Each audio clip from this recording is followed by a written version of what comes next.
Welcome to Sharks in the Arts. I'm Carey Courson.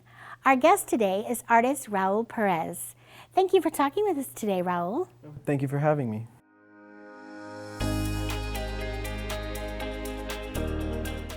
I understand that you're currently working as an intern for the NSU Art Museum, Fort Lauderdale. How are you enjoying that? Can you tell me a little bit about that role? It's a bit overwhelming, pretty much, but it's great fun because I'm getting to do art at a museum, and it's pretty fun. And when your job is fun, it doesn't really feel like work.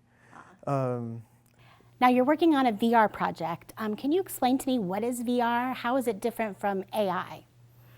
Well, VR stands for virtual reality, and pretty much in the context of making art, at least, I put on the headset, a MetaQuest 3. And I kind of shut out the entire world around me. I usually work in a tiny office for the most part, or in the gallery space. But once I put on the headset, I'm in my own little world. I can be in a black void, just focusing, creating liminal space for me to work my art. Or I could go into augmented reality, where I can see the environment around me, but I have my virtual sculptures in front of me, pretty much. AI doesn't really have a correlation. No. But yeah, I do everything myself. Okay, interesting. So you kind of specialize in VR and AR, not related to AI, so that's good to know. There's so many trends happening now, so I appreciate you taking the time to explain that to us. Now, recently you also had, your work was featured in the recent Cotia Gallery exhibition, Metamorphosis, and you had a piece that was recognized for the Mark of Distinction Award, correct? Yeah, that's right.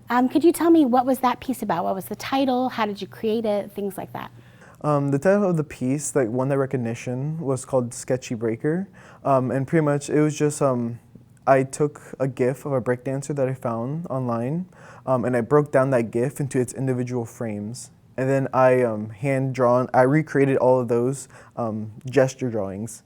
And over the course of 2 weeks, I developed those drawings into a full-on animation, full with coloring and shading.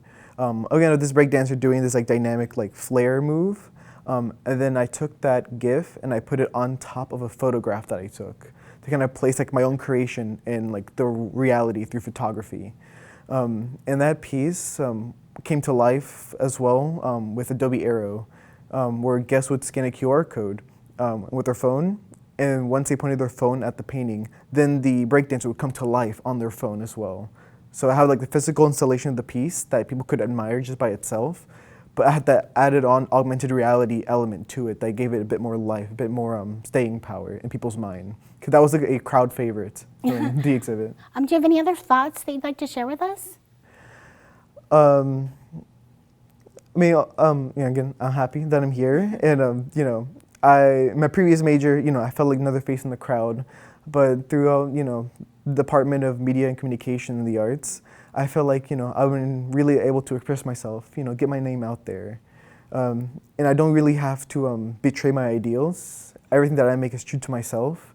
And I believe that is true freedom that anyone should deserve to have. Aw, well, that's wonderful. Thank you so much for making the time to be with us today on Mako TV. Information about the virtual reality immersive art and other exhibitions is available at nsuartmuseum.org. This has been Sharks in the Arts. I'm Carey Courson. Until next time, carry on.